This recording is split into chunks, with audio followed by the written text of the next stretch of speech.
nous restons dans le thème de la presse avec nos prochains invités. Donc, Victor Quezada Pérez, bonjour. Bonjour. Et Mylène Cala ou Gorky. Enchantée, merci d'être là, qui, dans leur spectacle, nous parlent des dérives du journalisme à sensation lorsqu'il ne s'agit plus d'informer, mais de faire de l'audimat.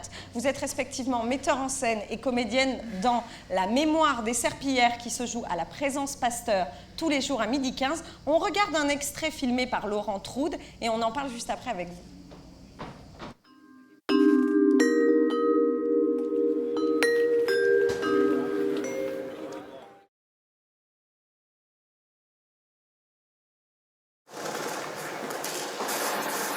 J'enregistre ce témoignage dans un pays en guerre, dont personne ne se soucie. Dans ma vie, j'ai tué 2 hommes parce que je suis un gros con.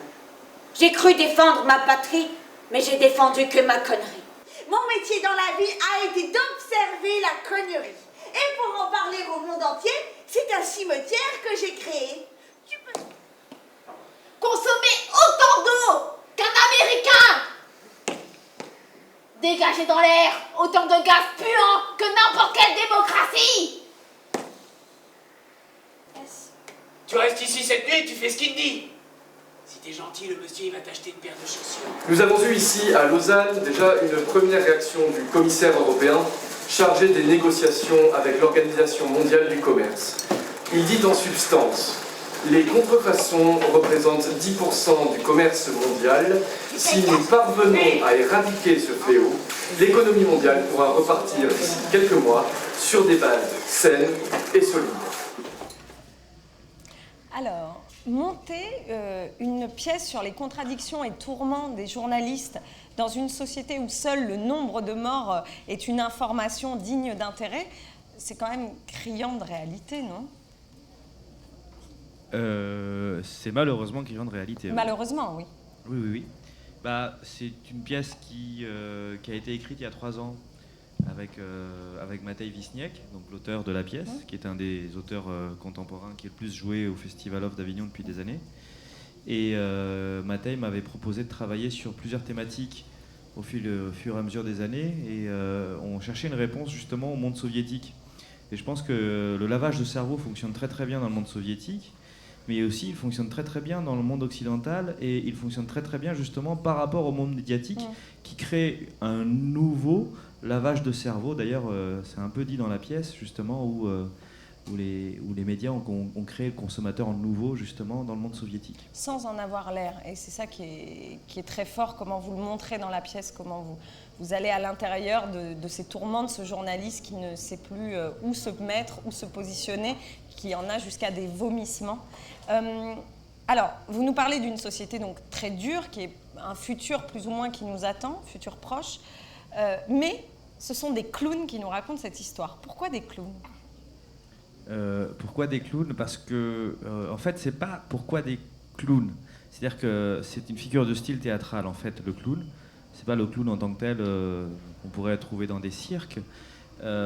C'est parce que je pense que à un moment donné, pour avoir une réflexion sur le propos, sur le fond de la pièce, il ne faut pas avoir un processus d'identification au personnage que nous sommes en train de regarder. Et en fait, c'est très difficile de s'identifier à un clown. On ne s'identifie pas au clown, on s'identifie à ce qu'il est en train de subir.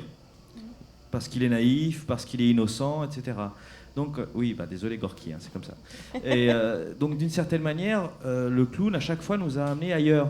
En fait, le spectateur regarde autre chose et voit des clowns, donc ça peut être amusant ou non, mais il va surtout réfléchir à ce qui est en train de se passer, se dérouler sur scène. Voilà. D'où l'utilisation du clown comme vecteur dramatique. Alors vous, Gorky, Ah oui.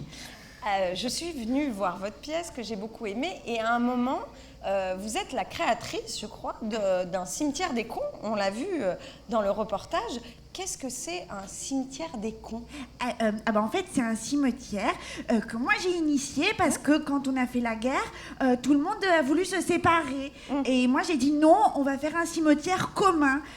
Voilà, un cimetière où tous les cons ils vont se réunir parce qu'au moins la connerie elle nous réunit et elle est un petit peu commune aussi cette connerie là. Du coup voilà, et en plus moi j'ai fait un cimetière où les croix elles ont plein de couleurs. Ah oui. Et vous faites aussi des épitaphes. Ah oui. Ah oui. Et j'ai essayé de les écrire en vers, mais parfois c'est un peu maladroit. Est-ce que je peux vous demander votre épitaphe ou c'est trop intime? Oh là là. Non, ça va, je peux le faire. C'est quoi déjà mon épitaphe? Mon épitaphe, c'est j'ai voulu être sculptrice d'âme, ma foi, mais j'ai été sculptrice de croix en bois. Mon métier dans la vie a été d'observer la connerie. Et pour en parler au monde entier, c'est un cimetière que j'ai créé. Et tu peux y reposer aussi, mais à une condition. Attention, être ou ne pas être con. Ou conne. Ah oui, du coup. Ah oui. Ah oui. Mais j'y réfléchirai très sérieusement. Ah, je t'en prie. Merci beaucoup, Gorky. Ah. Vous êtes 11 sur scène, c'est ça? 11? 10 sur scène. Comment on fait aujourd'hui, dans les conditions actuelles de nos métiers, pour monter un spectacle à 11 comédiens? 10 comédiens. 10 comédiens, pardon. En fait, c'est des concours de circonstances. Matej Wisniak crée des pièces avec 30 personnages. Oui, du coup... Et lui, il s'en moque de la réalité économique que vit le monde théâtral. Et je pense que, voilà, malheureusement, cette pièce, il l'a écrite comme ça. Comment on fait en faisant justement des sacrifices sur nos vies personnelles. C'est-à-dire, on se dit, on vient à Avignon, on va se battre pour vendre un spectacle, on va se battre pour défendre un spectacle. On a la confiance d'un théâtre comme celui de Présence Pasteur qui nous a fait confiance sur cette pièce-là. Ensuite, on a aussi, c'est la 5e pièce de Matej Wisniak que la compagnie Umbral monte, la 4e ici, donc c'est vrai qu'on a un peu de vécu populaire, la salle est remplie tous les jours, donc ça c'est plutôt pas mal. Et donc non, c'est une volonté collective d'avoir fait ce spectacle. On s'est retrouvés à la fin d'un atelier de clown au mois de mars. On devait monter spectacle juste pour la fin du spectacle de fin d'année. Et je leur ai dit, on n'a qu'à aller à Avignon avec, quoi. Et vous étiez contente, Gorky, d'aller à Avignon? Ah oui, il fait un peu chaud, oui. Mais on a de l'eau, alors ça va. Bon. Ah oui. Mais vous avez bien raison de venir à Avignon et moi j'ai été ravie de venir vous voir. Je recommande vraiment votre spectacle à tous les gens qui auraient encore l'occasion et des disponibilités dans les plannings avant la fin du festival. Ça s'appelle La mémoire des serpillères, c'est à la Présence Pasteur, tous les jours à 12h15 et je crois que votre compagnie montre un autre spectacle en Avignon. Vous pourriez nous en dire 2 mots? Oui, c'est une pièce de jeune public à 10h du matin au Théâtre des Barriques. Ouais. Qui s'appelle La famille durable. C'est une famille de clowns qui a des problèmes d'éco-responsabilité. Eh oui, ça arrive même aux clowns. Merci beaucoup à vous deux d'avoir été avec nous.